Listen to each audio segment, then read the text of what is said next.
everyone. As promised, we are back with part two of Melvina's story. Now, the topic today is the road to recovery, and I am here with her today. She's going to give us insights on how she became a better woman and a better person.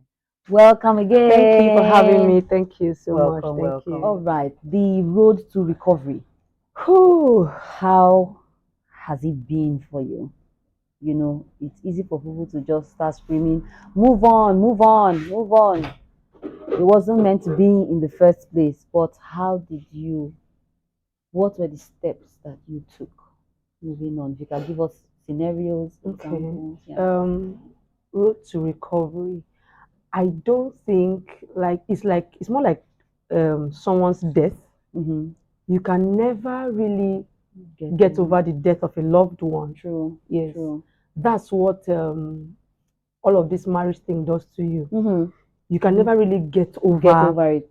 because every day something pops up That to remind you of a pain you're trying to get over with, like trying to move forward. Something happens and you just pause. You'll be like, true, yes, you know, to remind, yes, yeah. reminds So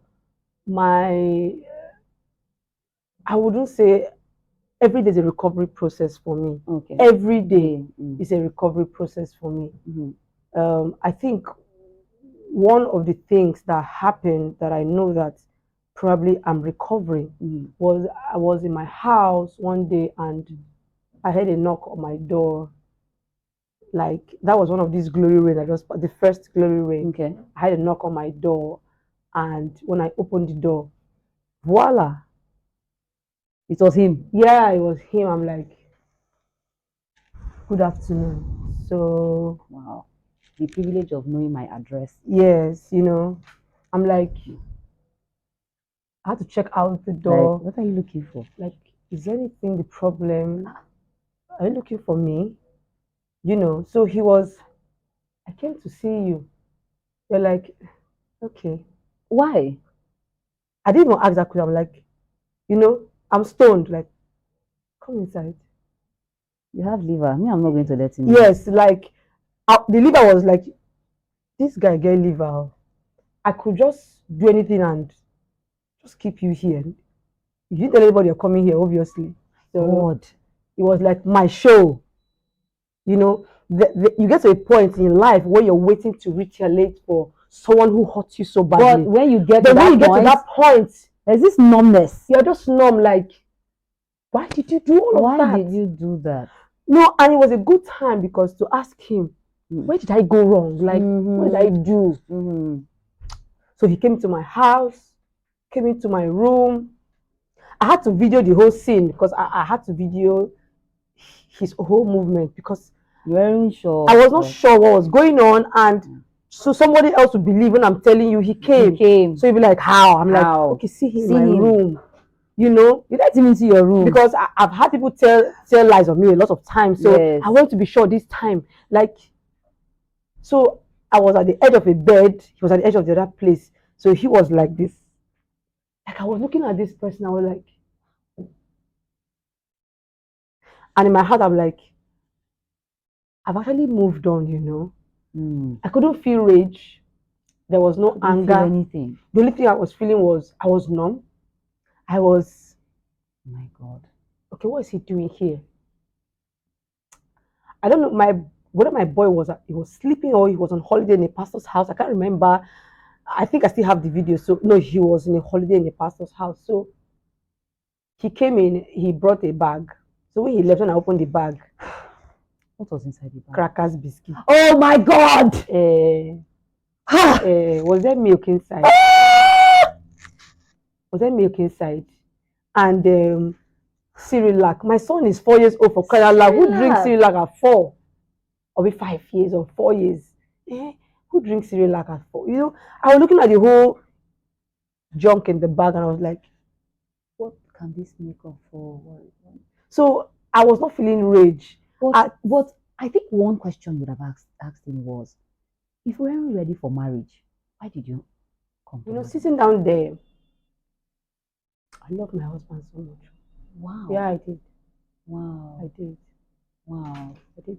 So sitting down there and just watching someone you really care about just take you from 100 to 0. My life shut down because I had a lot of plans I wanted to do to. I think I was numb till he left. Wow. So many times we have people in that your rage, you are agitated, you really want to know what went wrong. What went wrong? You're hoping for a day to come to ask this like person you really care about, like, and to give you a good answer. Yes, what happened? What happened? And I could just sit at the edge of the bed and just watch how the only thing I could remember was how I was humiliated. I couldn't ask any question. I couldn't even ask. I think where I asked him the question was when he visited the second time. When I had to take my son to see him second time at the hotel. I actually went with a friend. I told him, what did I do? It's over now. It has passed now. Oh my God. Are you kidding me? Yeah. It has passed now. And yeah. Are you kidding me? Yeah, it has passed now. You know, when you're looking at an offender that over the years you've been practicing in the mirror how you talk to them, what you're going when to you say. finally see the person. When you see the person, you just grow numb. And everything in you just says, you start asking yourself, where did I go wrong? You know? When you, I remember a friend during my wedding, was during the toast, told him that anybody that marries this Melvina, don't worry, you are made because her head is full. Her head is full. She knows what to do at every point in time to make money. She knows how to make it work, you know. So some things will happen in your life when you're recovering from a lot of things to make you feel that you are a problem. Yes, a lot of things will happen during your recovery process. If you're not careful, that is when the real depression starts, because you start looking at yourself. Maybe it was me. Maybe it was maybe it was the way I said it. Yeah. Maybe it was the way I acted. Maybe I shouldn't have said it. Maybe I shouldn't have walked the way I walked. So during your recovery process, you will have a lot of time to I'm looking for the right word. You will see yourself as the major cause of what happened. Because maybe because of the way people see you. So people, maybe they could say because you have a strong personality. So they think that. Yes, that's how I am. So it's Melvina. Melvina's fault. She doesn't have to talk. You have to talk. It has to be Melvina. She says something that must have triggered him. So for a long time, I look at myself like the problem. Wow. So even when I speak to people, I couldn't say with courage, because they would just say, I know her now. Now she. Wow. So I started recovering by telling myself that you are not the problem. You are not the problem. You are not the problem. So even when we spoke, like last year, when I asked him, where are you? He said he's not at home. I said, why? He said, you're still having problem with your wife. Do you see that I'm not the problem? I said, go back. Go and mend whatever. Wow, you're even showing some love and concern. Go back. You should go back and go and mend, because going to be none of my go back so you don't have to come back and tell me. Sorry. Go back. Yes. Go and go and mend whatever problem that's going on there. You know. Wow. So the road to recovery means that you must have a lot of love in your heart too. That's just it. True. If you don't have love in your heart, you can never recover. I've seen people really do so many things to me, but I realized that the best way to recover is a lot of love in your heart. If I keep having this thing in my heart for him, I will never recover. It will just come up in your spirit, unknown to you. You pass that vibe to your child. Yes, it will creep up on you. Yes, you wouldn't know when you start telling your child. See what? So I try. Myself and my son, we don't talk about him. We don't talk about him at all. Like, except he brings up that discussion where I don't have to judge. But naturally, I don't create a room where I have to talk about him because I must recover so I don't pass that negative energy to him because sometimes I want to blow up maybe when I'm looking for school fees. Yes. And he just comes. Now because of your papa. Because of your papa. I was saying, oh no, children don't have to hear so they don't have to hear all of that. I tried. I think it's just recently my son stopped giving people hugs and kisses because I made him grow up with that. You know, so we are always having to hug, to kiss. Oh, come, let me hug you. So just recently he's feeling he's growing. So all of that is fading away little by little. So I try to build him around that environment where I love upon him. We're together. We are laughing and playing. No, but when my head is stuffed full, there are a lot of things I'm thinking about: school fees, transportation, feeding, and he tries to, mommy, I'm like, no, not now. Go sit down. Now I enter PJ. That mode. Go sit down first. Go sit down. I'm preparing for the worst. Yes. I'm preparing myself for the worst actually because one day he wakes up and says, "Mommy, I want to go and see him." So no matter how you're feeling, you just have to go and see the person. Go and see the man. There's a way you keep telling him when you go. Stand like this. Stand like this. He'll begin to suspect you. He'll begin to suspect you. So, like, what was the problem? Yeah. So you just were you the problem? Those things why that you making me uptight? Yes. Will not come up again. So why you making me feel uptight? So the road to recovery means I'm gathering a lot of love in my spirit. I'm gathering a lot of energy.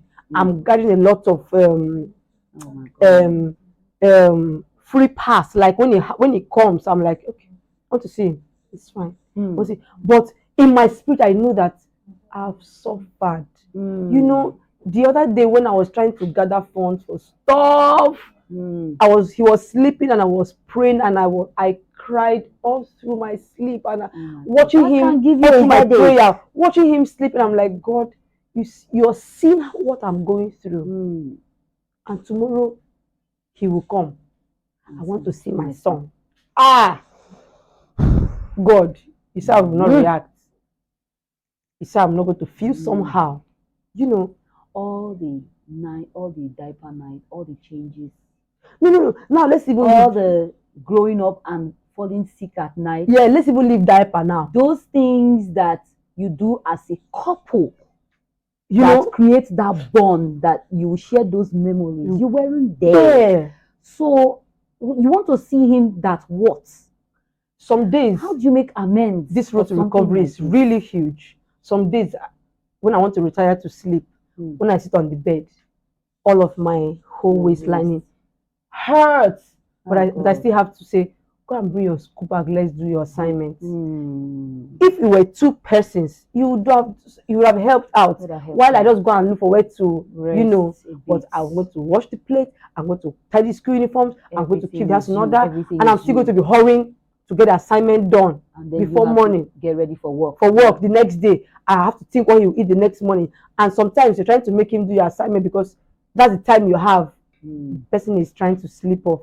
So I'll just say, okay, go and sleep in the morning. So in the morning when a child is trying to arrange his mental self to get ready for school, you're bringing assignments, homework. So he's just looking at the book like, not there. And because of the whole tension, you say, my friend, do this thing now. So you wouldn't know when you just react, that reaction just come. My friend, because we are late. So most of the times you end up passing that thing to the child unknown to you. So that's why this road to recovery, we are very careful. You have to be intentional about it. That's why I'm saying it needs lots of love. Lots of love. If you follow everything step by step of what I have been through personally, there'll be no space to love my son. No, because see him alone, I'm like, some days I'm like, so when he comes to meet him, mommy, I say, please don't mommy me, just don't. So when I remember, I've already, so I'll not go and meet him. I'm like, what were you saying? Sorry, what did you say? So he said, okay, and that child was given to me by God. He doesn't know how to stay 1 second angry. He doesn't have anybody else. So he'll be like, I was saying that. I'm like, this person I just scolded. He's not even acting like. So I was saying that. Oh, mommy, what happened now? Were you angry? Oh wow. My mind like, This one, I don't know anything that happened. I heard that he got married the second time. Obviously, he forged your signature and all of that. What? Wait, what were your thoughts? What was going through your mind? Mm.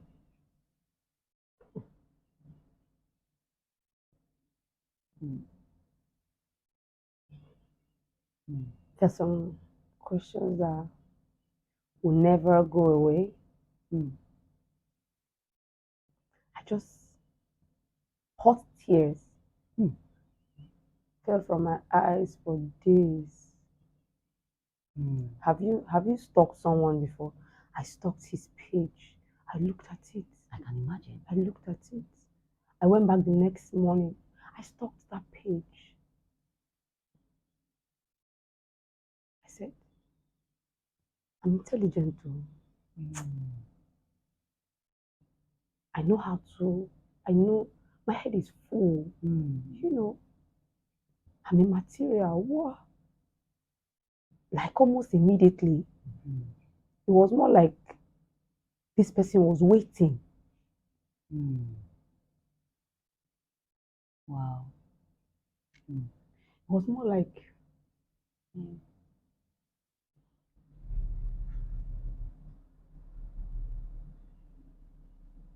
you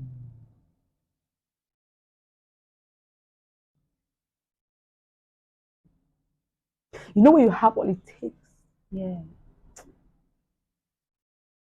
to make a home, to make a man, yeah. to You have what it takes. You were ready for it wasn't like I marriage. was even looking for a child. Mm-hmm. A baby came almost immediately. Yeah, so that was not the problem. That was not the problem. Yeah. I will never understand that day. And I don't want to understand it. But every human being feels like a second fiddle. You will ever feel like you're a second fiddle. Like I was not good enough. Yeah, you always feel that way. That was how I felt for a long time. It took me my mother's help to bring me out of a very dark place. I was in a dark place. I was in a dark place. I was in a dark place.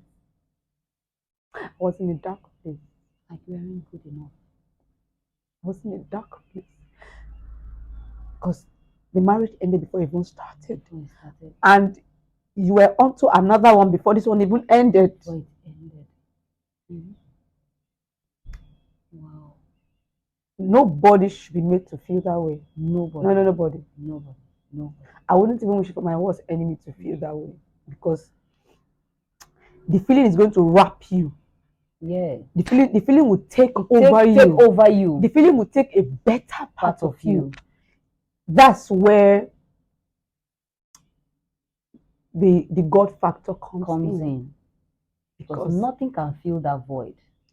Nothing can fill that void. Ever. Nothing can fill that void. Not, I'm sorry, but it's the truth. Not partying, not clothes, nothing can fill that void. You know, comes in. When I had to go back to God, I would cry every day. I would pray. I will hold on to something really strong. I will hold the pillow. I will scream. I would like, I shouldn't have gotten married at all. You would have just, sometimes you want someone to just hug you and you shout. My mom was there. She would hug me. I would scream. I would like, no, I don't deserve this. I'm not saying any other person deserves it, but I don't. I'm not saying I'm too good for God, but come on now. You don't. It was tough. That's why this road to recovery is a very beautiful one for me, because I woke up. I just woke up. I just had to recover. No, I had to. Yeah, because of your son. Yes, and the God factor. You know, when you know something to fall back on.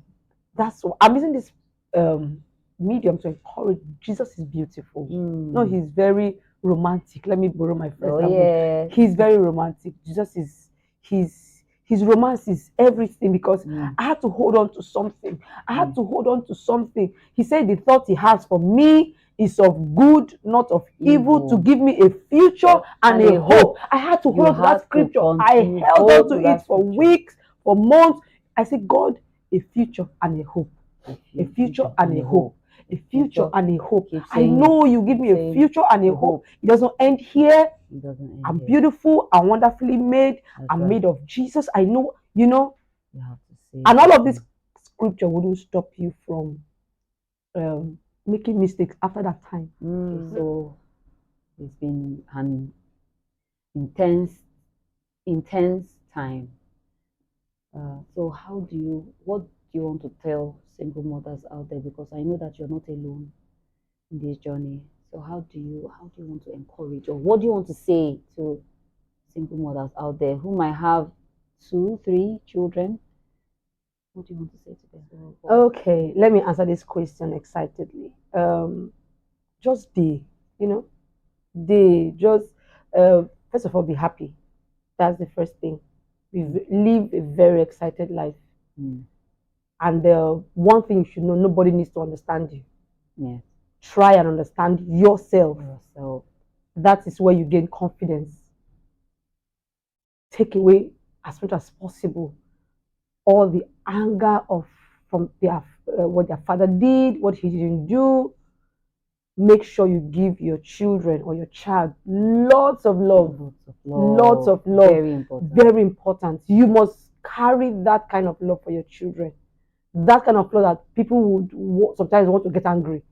Just make sure you love, and they shall just they strong. Just be strong.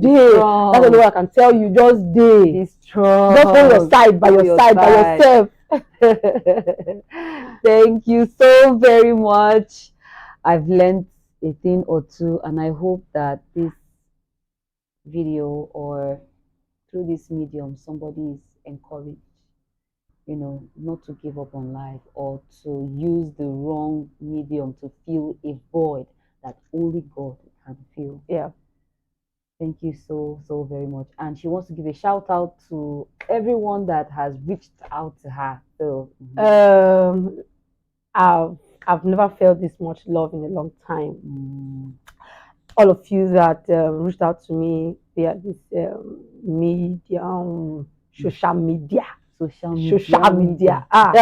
Like, your love was massive. I thank you so much.